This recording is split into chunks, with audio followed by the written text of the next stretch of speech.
You ask Tiger to calculate. This deals with linear inequalities with one unknown. The final result is z equal or greater than 3. Let's solve it step by step. Group all z terms on the left side of the inequality. Add 12z to both sides.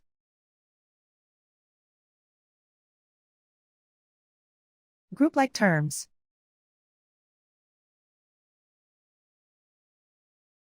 Simplify the arithmetic.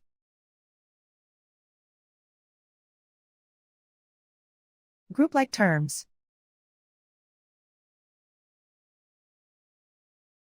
Simplify the arithmetic.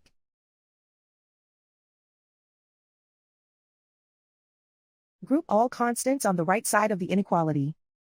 Subtract 7 from both sides.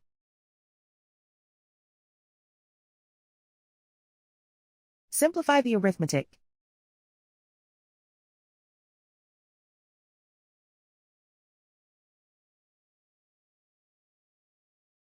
Plot the solution on a coordinate grid. And so the final result is z equal or greater than 3.